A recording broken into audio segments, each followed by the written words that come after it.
we had a nice video session last month, and we talked to a number of folks afterwards, and there was a real strong interest in learning more about California water policy.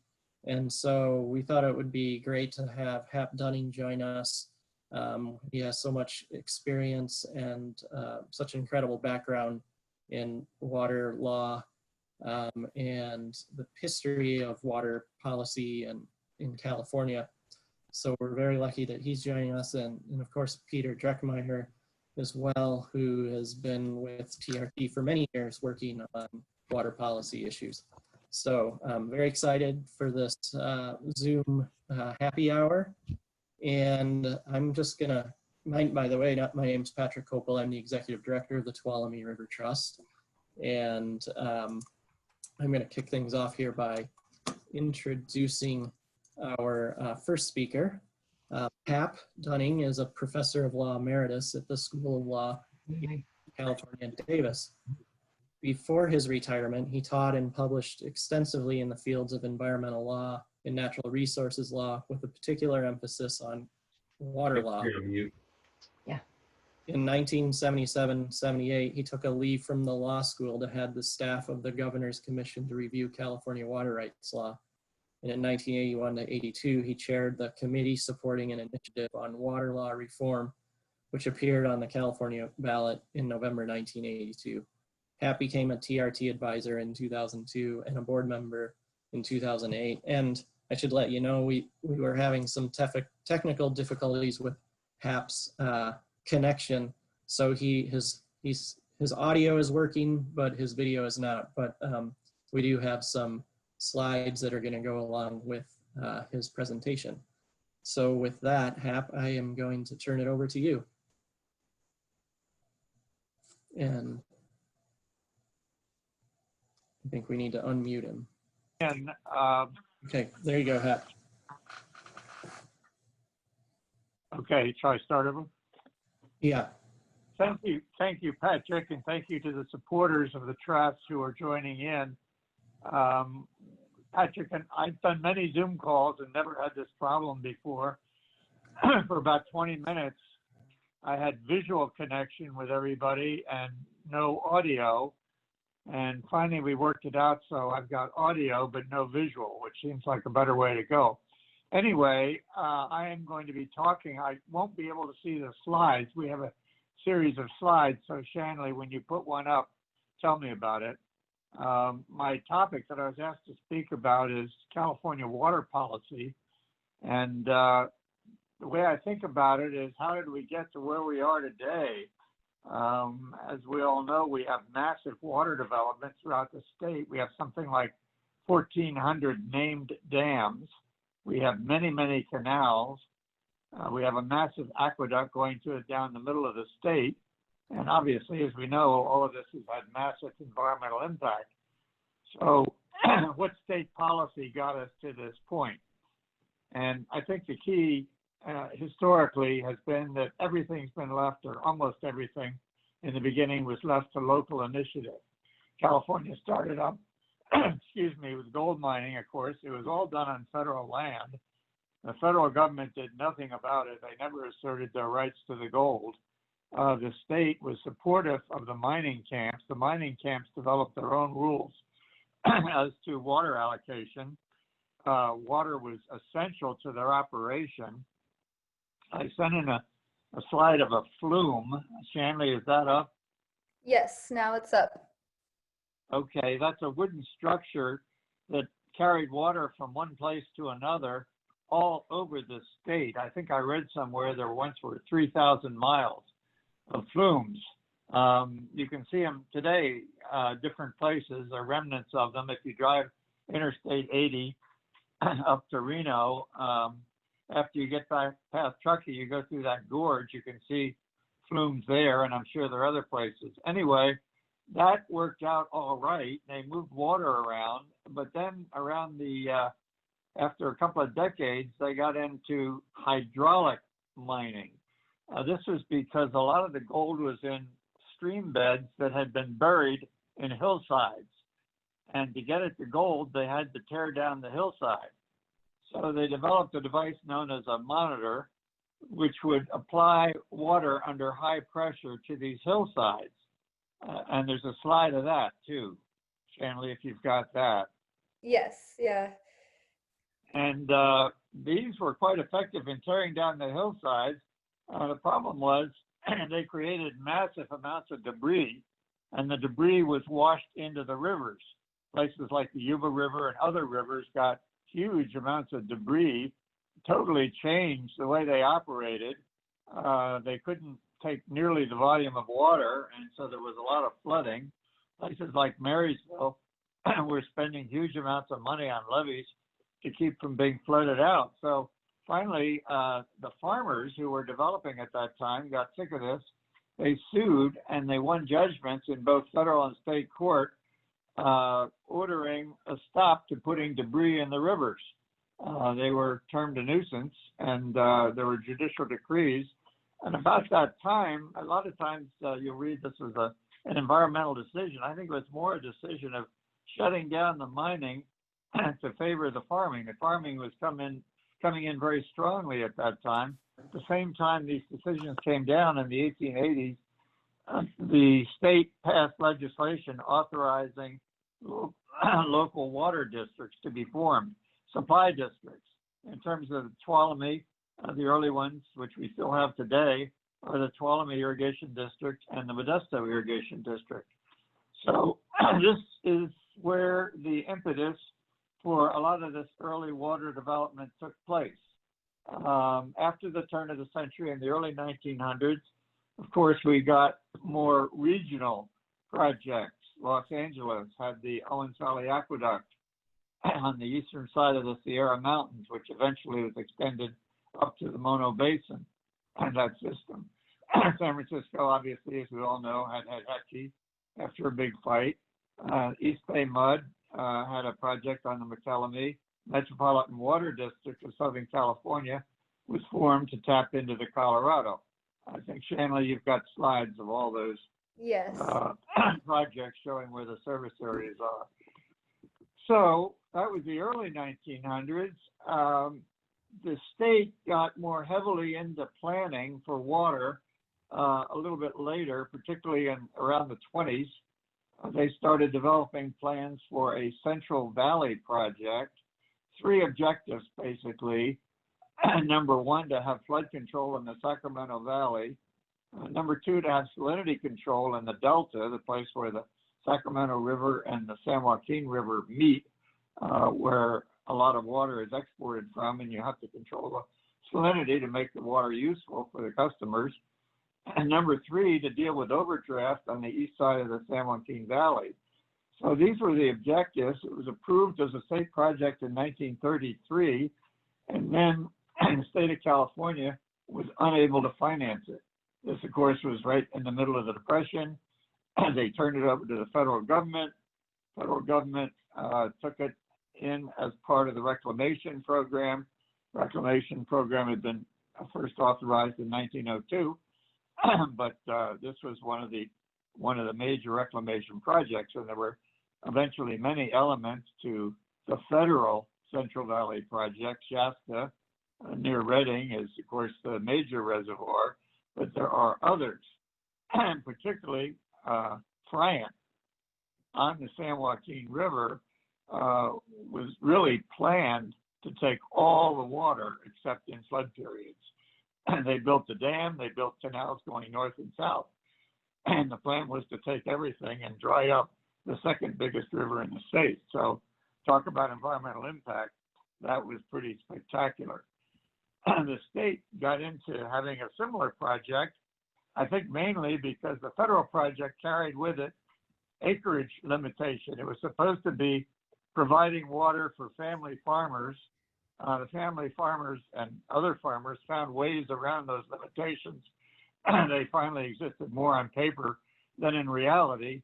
But after the Second World War, the state went ahead with its own plans for a project, similar in some ways to the CVP in that it provided a lot of water for agriculture, different from the CVP in that it provided a lot of water for urban use in the Bay Area and particularly in Southern California, providing water to Metropolitan Water District, which in turn provided it to various water districts throughout the urban parts of Southern California.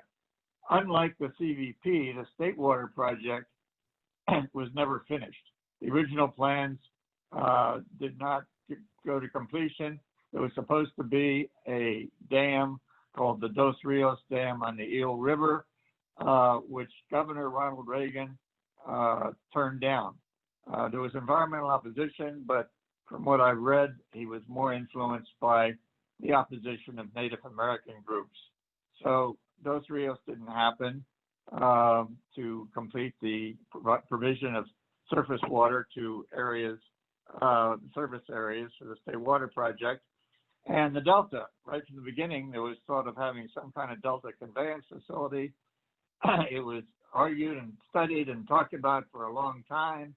The Peripheral Canal, of course, was approved by the legislature, went to the people as a referendum, and many of you will remember that it was voted down, particularly in the Bay Area. Something I recall the voting was 9-1 against. But it remains an issue. We've had several different proposals. Governor Newsom right now is supporting a tunnel, a single tunnel through the Delta. So that's in process. We don't know how that will come out. But just the way we had a judicial check back in the 1800s with the decisions from the courts on debris being deposited in the rivers, we've had one check on water development in the 1900s, which is very important, which pertains to the Mono Basin. As I mentioned before, Los Angeles Department of Water and Power extended its system up into the Mono Basin. Mono Basin has Mono Lake. Mono Lake is highly saline, more saline than the ocean. As they diverted water from the creeks that fed into Mono Lake, the lake level dropped. And in the 70s, some graduate students became concerned about this and decided to try to do something about it. There were several different environmental concerns. The only one I'm going to mention right now is the threat to the invertebrate life in the lake. The lake was too salty for fish, but it had massive amounts of invertebrates, which served as a food source for various bird species. So the National Audubon Society was enlisted, and with a couple of other litigants, they challenged what was being done by the city of Los Angeles. There were a number of different theories advanced. One of them is called the public trust doctrine theory, and I think, Shanley, you've got a slide on that. Public trust doctrine goes back a long way. Many people trace it back to Roman law, the Code of Justinian and the Eastern Roman Empire. Others trace it back to English law. It was recognized early on by the Supreme Court as an offshoot from what's known as the equal footing doctrine. It was recognized in California with regard to, for example, tidelands as early as the 1850s. But the relevant point for us is it never had been used to constrain water rights. And it was argued that it couldn't be by many, including the Attorney General. However, it went to the Supreme Court in 1983. They came down with a decision saying that, yes, although we have appropriative water rights, which were held by the City of Los Angeles, which have been perfected, we also have this public trust doctrine, and the two have to be integrated. So that was a very important decision in 83. The litigation returned to the lower courts. And there was a second branch to the litigation that rested on a provision in the Fish and Game Code 5937. And there should be a slide of that. That has to do with not the lake, but the streams, the 5 streams that go into the lake, and the fact there were dams on there that were run by Department of Water and Power, the City of Los Angeles, and they were not releasing water downstream. Now, there had been either 5937 or a predecessor had been on the books for a long time, but largely ignored until the Mono Basin litigation. And between public trust doctrine and 5937, the courts laid down some powerful rulings. The matter went to the State Water Resources Control Board, and they did a study. They recommended changes in the license that was held by the Department of Water and Power. That happened. The environmentalists did not get everything they wanted in that litigation, but they got a good deal. And the lake has slowly been recovering. It's taken a long time. It's not back to the stipulated altitude yet, but the streams have been rewatered, and the lake is slowly recovering. I might mention with regard to 5937, there also was litigation with regard to the San Joaquin River. NRDC led a coalition of environmental groups that challenged what was being done with regard to Friant Dam. Initially, it had to do with the environmental documentation under NEPA, but other things were added, including claims under 5937 that Friant had to release water. Friant, as I said before, took all the water. There was a case that went to the Supreme Court with regard to downstream riparians. The riparians won, and Friant had to release a little bit of water for them. But 22 miles downstream were entirely dry. So obviously the spring run salmon were extirpated by this. The river became a very trashed resource. Eventually, that litigation really didn't go to completion. There was a settlement, and a settlement provided for a program which is now being run by the Bureau of Reclamation to try to get impediments out of the way and get the river to the point where spring run salmon will be able to travel all the way up to Friant Dam.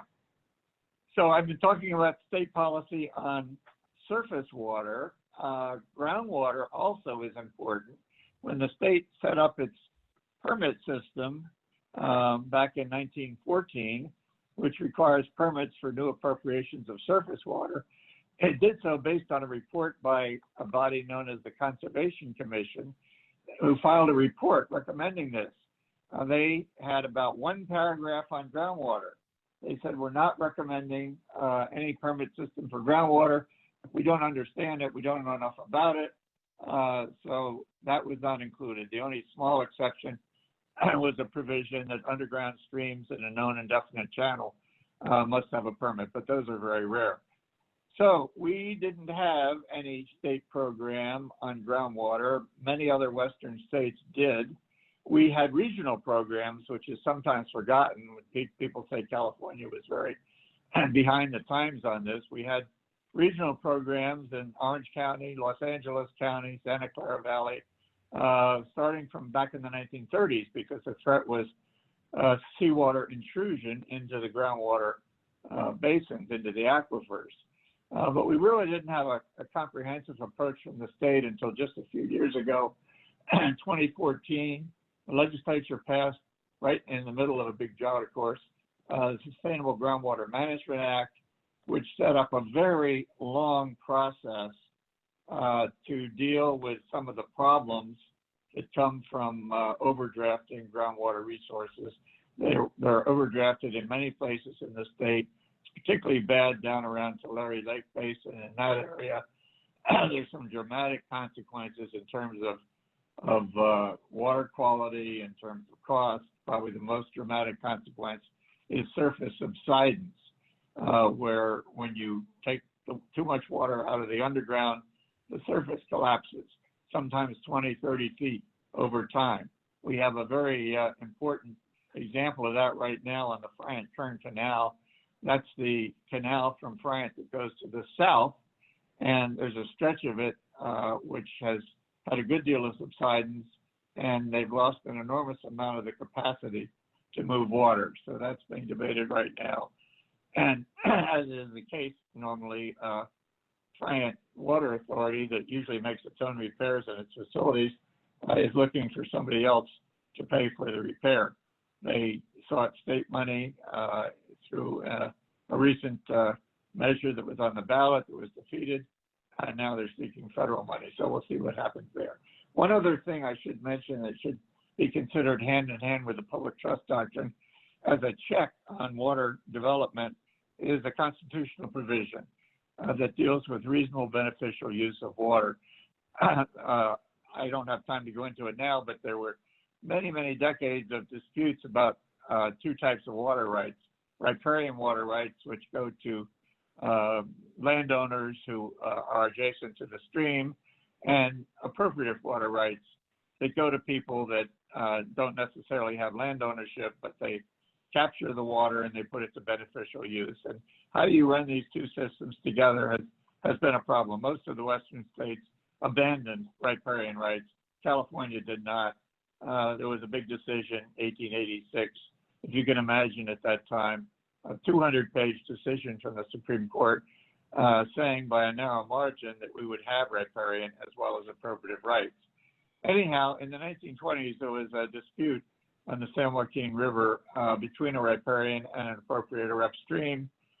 And the court ruled for the riparian in a way that seemed to inhibit future development upstream by appropriators. So a couple of years later, 1928, the state constitution was amended to say that any water right is limited to reasonable beneficial use, no waste. And it was pictured that in the litigation that the riparian was wasting water. So that is there. It's kind of a sleeping tiger. There's only been a few decisions that are important on it, but it does crop up. Just recently, a district court in California used that provision to support some curtailment of water rights, which was ordered by the State Water Resources Control Board in the midst of the drought. So and that's a summary of a lot of important points about California law. We've also, of course, got federal law side by side, which I'm not going into, but there's a Federal Clean Water Act, Endangered Species Act, various provisions on reclamation program.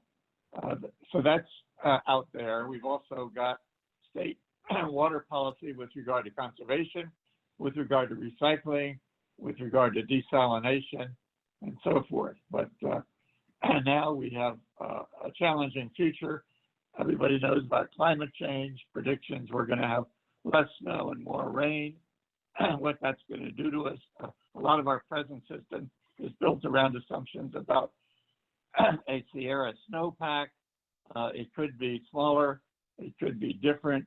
A science report the other day said in 1999, we started on a mega drought, which may go for a long time. So that's obviously something we're going to have to deal with. For those of you who want to go any deeper into this, let me recommend a couple of sources for the history. I think a very good book is one by Hundley, who was the late Norris Hundley was a history professor at UCLA and came out with a book called The Great Thirst.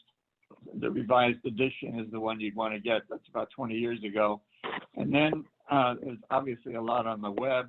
The source I particularly like is known as mavensnotebook.com. And that has stuff all the time, masses of material on various aspects of California water. Okay, that's it. Bravo, bravo.